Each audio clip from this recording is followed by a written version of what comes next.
you so much. It's a really great pleasure to be here. I love trying to indoctrinate people into science and try to get them interested in wildlife ecology and maybe thinking about different routes than to become a professional than you'd thought of before. So what I thought today that I would do is I would start off by talking a little bit about a research program that really interests me and a research idea that really interests me and some research that we've done in my lab to sort of help think about how invasive species are bad for the environment. And then I'll tell you a little bit more about my lab in general and what we do and tell you a little bit about how I got here today and sort of why I'm here today. So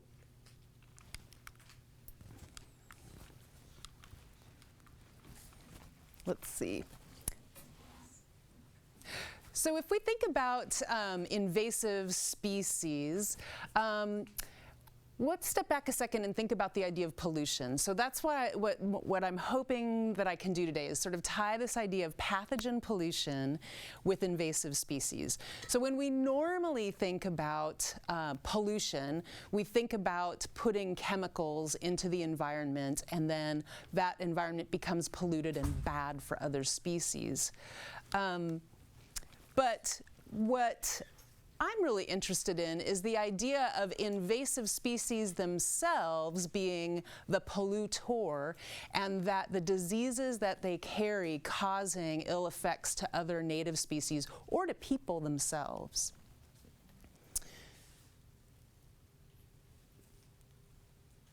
So invasive species are a global problem.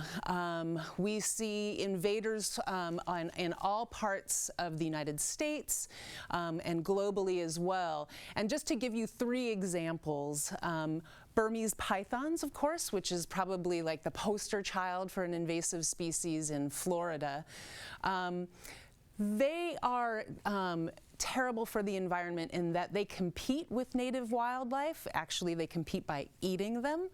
And so we've actually seen a massive decline in mammalian fauna in the Everglades. Fewer rabbits, fewer deer, fewer raccoons, fewer marsh rats. So just a complete defaunation is what we would say of that Everglades environment. Another species, nutria. This is a species that comes from South America. It's a native rodent. They're actually quite large, probably football size. They're voracious eaters of vegetation. And so if you can imagine maybe a salt marsh habitat, like something you might see out in Cedar Key, they actually denude that. And so an environment that actually was full of vegetation just becomes open water when these guys get into it. And they've completely changed environments. We see them in St. John's River around the Jacksonville area, and Florida Fish and Game Commission is actually very worried that they will become more established. They're very established in Louisiana. They've been established in Chesapeake Bay around Virginia, but people have done a very good job but spent millions of dollars trying to eradicate them from that area because it was collapsing the crab fisheries in that area. Something as mundane as rats, things that we are maybe more familiar with because they live in and around near humans, is also an invasive species. The Norwegian rat, the black rat that live in urban settings are not native to North America, and they actually carry diseases that are not native to North America too, things like the plague, sylvatic plague, bubonic plague. So those are some of the bad things that invasive species do, and also how they affect a native environment as well. So how do invasive species invade? How do they actually get a foothold into a place? There's really three different ways that can happen. You can have what we would call a natural range expansion. So something like coyotes 100 years ago were never in, actually 30 years ago, were not in Florida. But 100 years ago, they weren't even east of the Mississippi River. But they have naturally expanded as their native predators and competitors have declined. So decline of panthers, decline of wolves has allowed these guys to take over that niche, and they've become established in these areas. You can have unintentional releases of invasive species as well. That happens a lot in the plant trade. So you will actually have a plant that comes in from maybe Southeast Asia, and nobody saw the little frog that was in the plant with it, and so that actually gets released. And so we see frogs that get imported into the United States. Actually, earthworms have been imported into the United States that way and are a huge problem as well in some parts of the United States. And then we also have the pet trade and intentional releases. They're sort of the same thing, but I break them up a little bit. So the pet trade, Burmese python is the classic example. Somebody buys a cute 3-foot Burmese python, and then 4 years later it's a 16-foot Burmese python that's not so cute anymore. And so it gets released. So that's an intentional release of what was a pet. We also see intentional releases a lot of time of game animals, so things that people want to hunt. There is an expanding population of an animal called the nilgai. This is a large ungulate that has funny looking horns. They're actually quite incredible. They're about 2,000 pounds a piece, and they reproduce like crazy in Texas. And then also things like wild pigs in Florida. That is an intentional release. People move wild pigs around, and they are not native to the United States and cause a lot of problems. I'll talk more about those a little bit later. So I want to introduce to you guys 2 ideas about pathogen pollution and sort of the mechanisms that allow diseases to be transmitted from invasive wildlife to native wildlife, or sometimes vice versa, as we'll see, but that cause problems either for wildlife or for humans, or sometimes for livestock as well. And that's really where the focus of my research is, looking at sort of the interplay of diseases between wildlife and livestock, wildlife and other wildlife, and wildlife and humans. So the first thing I want to talk about is this idea of spillover. So in this picture here, we have an invasive rat here. So this could be a Norwegian rat, let's say. And these are cute little native rodents. I don't know what they are. Let's call them prairie dogs, okay? So they're the native species. This invasive rat is carrying a pathogen, a virus of some kind. It'll be unnamed for right now. It spills over into those native species, and it may be detrimental to that species, so it may actually kill them. We've seen cases of that in Great Britain, where the native red squirrel has a pox virus that it received from the invasive gray squirrels, and that has decimated those red squirrels in England. But sometimes these native species, it doesn't actually hurt them themselves, but then those native species become reservoirs for that invasive disease, and then that disease itself might actually have an effect on humans. Okay, so we would call these guys then reservoirs for this pathogen. So they're reservoiring it, they're keeping it around in the environment, increasing the possibility that it might get transmitted to humans because it's around. Okay, so let's talk about some examples of this. And one of the examples that I've studied is the Rhesus macaques that are in Silver Springs State Park. So when a wildlife species has a disease, and that disease affects humans, that's called a zoonotic disease. So a disease that's shared between humans and wildlife, but comes from wildlife and goes into humans. And so one of the things we wanted to characterize in my lab is the risk of spillover into humans. I should say that the disease that they carry is herpes B. This is a herpes virus. There's lots of different herpes viruses. And while this disease is known to kill humans in a laboratory setting, so Rhesus macaques are used in a lot of laboratory research, there has never been a documented case in the wild. So I want to make that clear. We've never documented a human becoming sick from a Rhesus macaque that's in the wild. Why that is actually a mystery, and that's one of the mysteries that we're trying to solve in my lab. But for today, I really just want to talk about what is the potential risk? What is the potential for transmission to humans? So the opportunity for contact between humans and macaques is actually really great. Who's been to Silver Spring? Who's seen a macaque at Silver Springs? So they're pretty impressive. I mean, you can see there's a number of them here, and people on boats go right up to them. They want to take pictures of them. If they feed them, they become very habituated to humans, and there have been lots of interactions where people have been chased off their kayaks, where people have been bitten. I think there's a recording of like 87 different bites, people getting bit from these macaques. Again, no known disease has happened because of that. So I'm just going to give you a short little lesson on herpes viruses, because I'm going to talk about 2 herpes viruses today. And so I want you in order to understand if transmission can happen, you need to know a little bit about the virus itself. So this is a virus that once you get it, you have it for life. It is almost like a cold sore that you get. That's a herpes virus as well.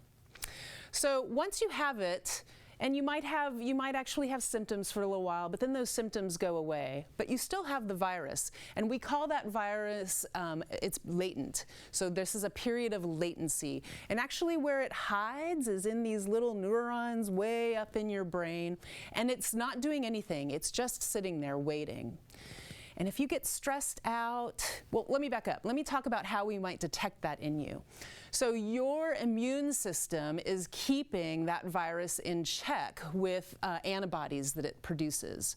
So it's keeping it at bay, it's keeping it latent with the antibodies that it's producing. And we can detect those antibodies via serology, okay? So serology is the study of antibodies.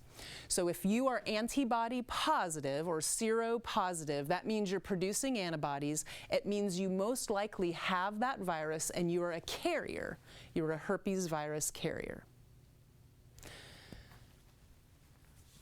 If you get stressed out, your immune system gets depressed, you start producing fewer antibodies, and that virus is what can do what we call recrudesce. It reactivates and recrudesces, and it starts shedding, just like you have an active infection again. And when you shed that virus, you can, particularly herpes viruses, can be shed orally or they can be shed fecally. And we can actually detect that virus with what's called quantitative PCR, polymerase chain reaction. So this is just a way of detecting the nucleic acids that are present in that virus. So serology is looking at the animal response to a virus, whereas qPCR is actually detecting the virus itself. So that's the difference between the two. And that'll be important because we measure both in these animals. So when it's recrudescing, when we detect the nucleic acid, we think those animals are not only infected, but infectious, right? If a person gets bit, they would be exposed to the actual virus particles and could potentially get the virus. So what's interesting about virtually all herpes viruses is that they're typically not lethal in the host species. So you might get a little cold sore, and actually for these guys it's the same thing. They get some lesions around the mouth just like humans would with their version of herpes virus. But if that herpes virus spills over into humans, it kills humans. And what's interesting, if a common cold sore, that virus gets into monkeys, it almost always kills the monkeys. So that's just kind of a feature of herpes virus, that when it spills over into other species, it's very, very lethal. Those animals, or us, our immune system doesn't know how to react to it very well. Okay, so really, we had no idea what proportion of animals were infected, how many were carriers, who was shedding, why they were shedding. And so we really just wanted to know some very basic information about herpes viruses in Silver Springs State Park. So what proportion of the population can potentially carry herpes B virus? We didn't actually trap these animals. These animals were animals that were removed during animal control efforts that happened during the 1990s and 2000s by professional trappers, where they drew blood from those animals and then gave them to other people. And it turned out that between 29 and 43% were seropositive. This study was done over multiple years, and so that's why there's this range of seropositive. So meaning those were animals producing antibodies. So that's the number of animals that were likely carriers of the virus in that population. But we really wanted to know what proportion of the population is actually infectious at any one time. And so to do that, I had a postdoc who had a really ingenious idea. And she stole this from other primatologists who I think it's a great idea. So I don't know if you can see, but this monkey has a little wad of cotton. And Jane had soaked that wad of cotton in snow cone syrup. And then she threw it at the monkey. The monkey's very curious, picks it up, puts it in its mouth, chews on it for a while, and then realizes that it's cotton and throws it away. And then Jane picks that up and puts it in a solution so that it saves the virus. Then we take it back to the lab and see if that animal had the virus or did not have the virus, using this qPCR approach. So looking for the nucleic acids that could have been in the saliva that was put on that cotton swab. And it turns out, depending on the time of year and which troop, because there were 2 different troops that we were looking at, between 7 and 30% of those animals were DNA positive for the virus, meaning that they were likely shedding live virus. So that's kind of high. That was higher than we were expecting.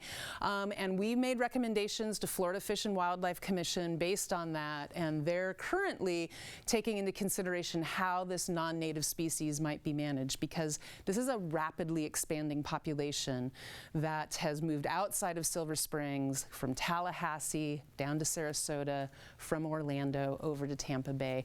And we've talked about the public health component of this, but these guys are voracious eaters of wildlife as well. They do a lot of damage to native bird species. So they are not herbivores?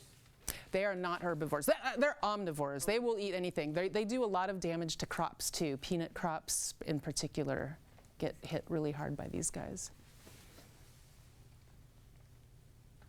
Okay.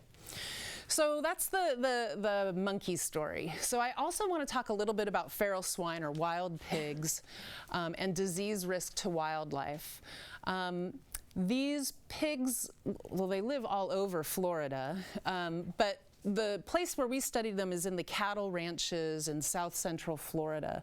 This is a place where Florida panthers are really making a comeback.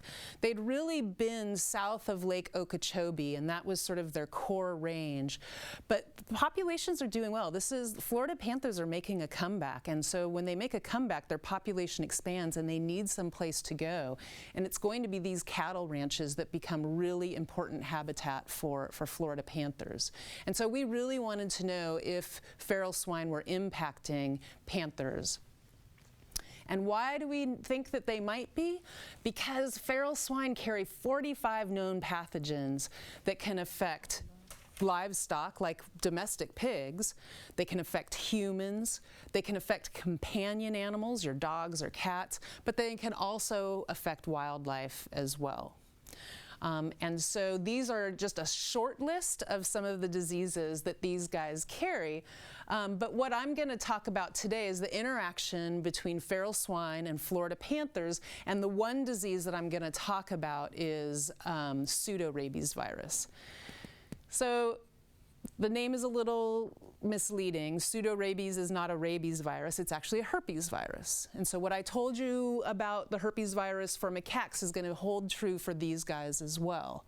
There are carriers that might not be shedding, and then there are actively shedding animals. And so we had really similar questions here about what was the proportion of animals that were shedding that might actually pose a threat to carnivores.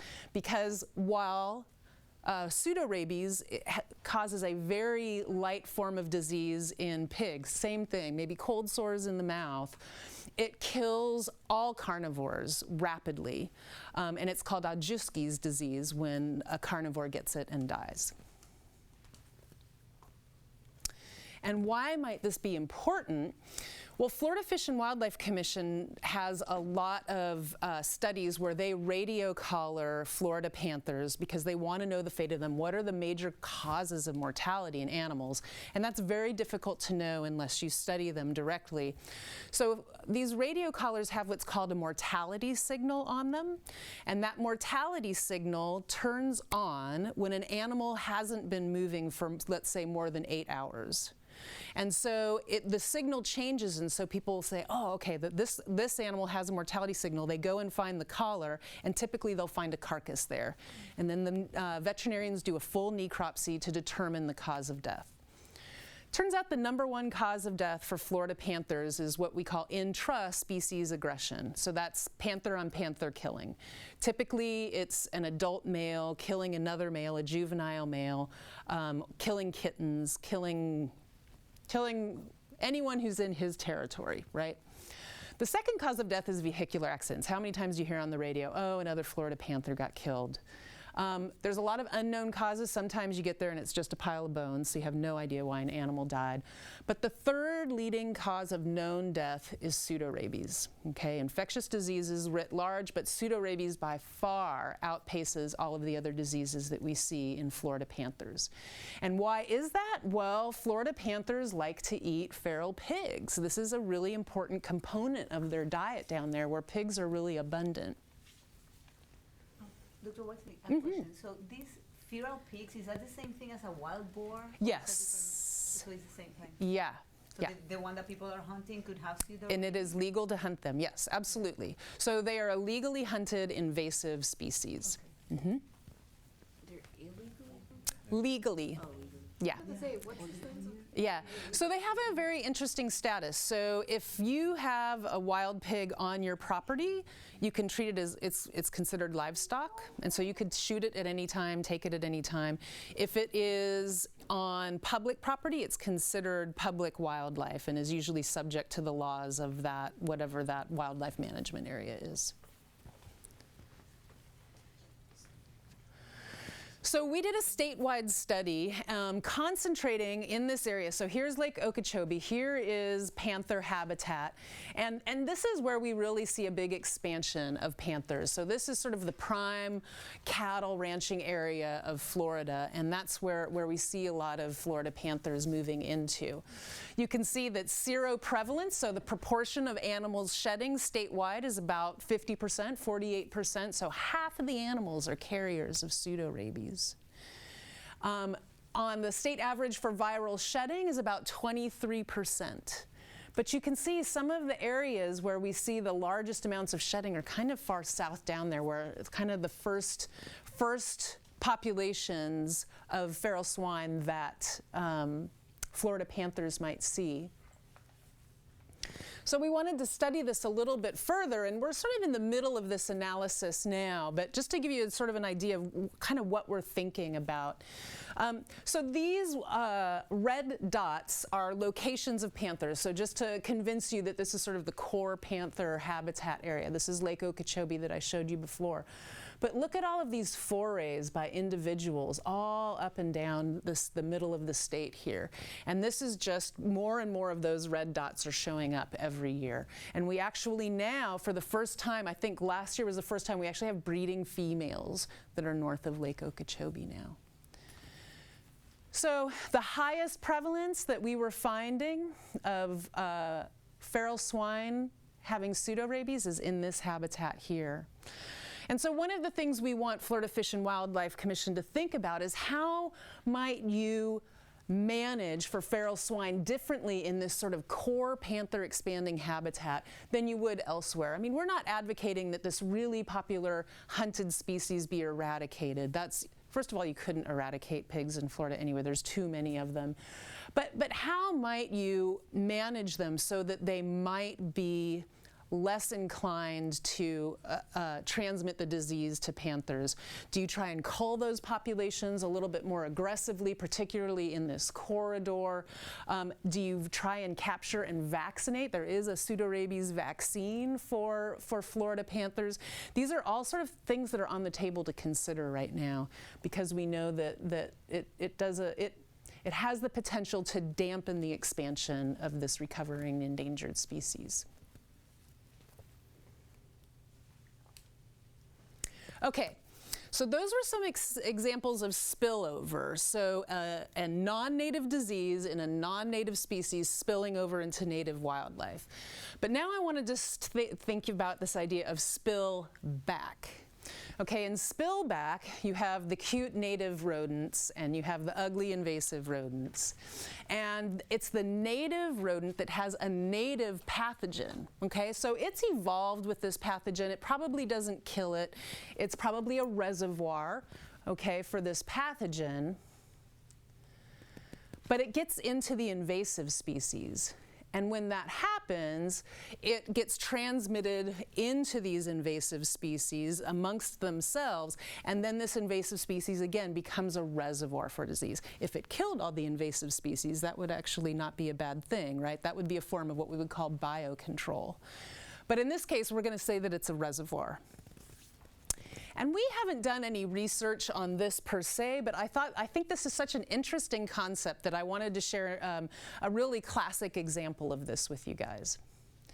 And so there's spillback in invasive armadillos. And does anybody know what disease, well, the disease is leprosy, but does anybody know what the species is that has leprosy that gave it to armadillos? It's actually people. So leprosy is a human disease, and it is a bacterial pathogen that causes skin lesions, but when it can get into organs, it can cause a lot of problems. And I mean, it's a biblical disease. Before there were antibiotics, it used to kill people. Now it doesn't kill people unless it goes untreated. But it's still an issue, and it's a reportable disease. This is an example of a native invader. So these were a natural expansion up from South America through Mexico into North America. And in the past 100 years, they've gone all the way to Canada. I mean, this is an incredibly adaptive species. They historically did not have leprosy, and that was transmitted to them, and it has rapidly expanded in the armadillo populations, causing no disease in them, causing disease in humans, though. And actually, the disease is spreading faster, well, is now spreading throughout established populations. So there was no known leprosy in Florida in armadillos until about 2014, and then we see a huge explosion in people, and then actually serving those armadillo populations, it turns out that we see. So this is a map of Florida cases from the Florida Department of Health. So I told you this is a reportable disease. So if a doctor sees leprosy in a patient, they are mandated to report that to the Department of Health. And these are probably all native cases, so imported cases from other countries or human-to-human transmission. But whoop, all of a sudden you see this huge explosion. And I don't have updated information today, but talking to my colleagues in the Department of Health, it's really hovered at a much higher rate than it had. So armadillos, again, are an invasive species, so they're not regulated by hunting laws. So they're actually considered a nuisance animal, so people can take them at any time they want. People eat them, people make bags out of them. But the last 3 or 4 cases that we've seen in Florida actually come from people who haven't touched an armadillo, but they're avid gardeners and in soil a lot. So that's kind of disturbing. Let's put this in perspective. This is 25 cases statewide, so this is not like an epidemic or anything. This isn't a ton of cases, but it is a disease that is monitored because it does have the potential for human-to-human transmission. So that's really it that I was going to talk about research, but everything I've been talking about today is really in the realm of wildlife disease ecology. And that's what we study in my lab. And so I thought maybe I would just tell you a little bit about how useful wildlife disease ecology is. So you've heard me talk about my interactions with Florida Department of Health. I also interact a lot with Florida Department of Agriculture. They're very interested in what we do. I have money from the Centers for Disease Control, CDC, to understand some of the zoonotic diseases that happen in ticks. So you could be a researcher, like I am. You could be a wildlife biologist, so an epidemiologist, a veterinarian.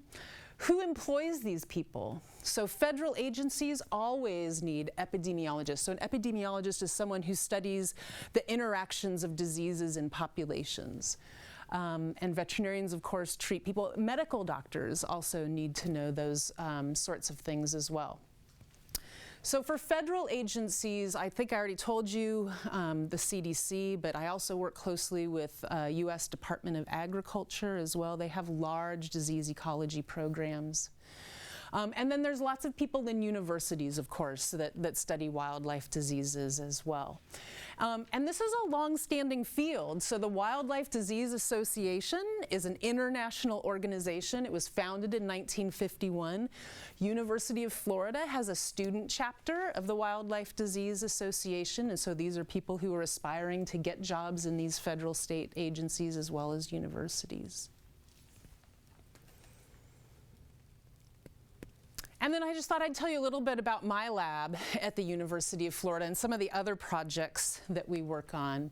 Oh, and I practiced this talk in front of my lab yesterday at our weekly lab meeting, and the one thing that they wanted me to convey to you is that we're an indoor-outdoor lab, and I guess that's unusual. So not only do we do outdoor research, so we oftentimes trap animals, or handle the spit of animals, and take those samples, but then we have to process them in the lab too by doing serological analysis, doing molecular analyses on them as well.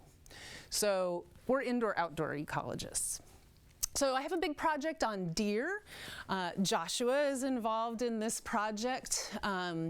We look at diseases that affect deer throughout Florida and do a lot of virus discovery.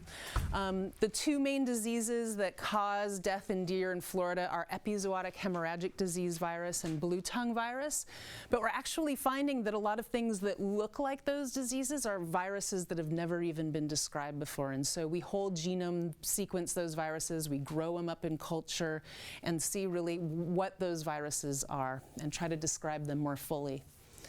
I work with the CDC on tick-borne diseases in Florida. You know, we know a lot about diseases in the northeastern United States because that's so heavily dominated by Lyme disease.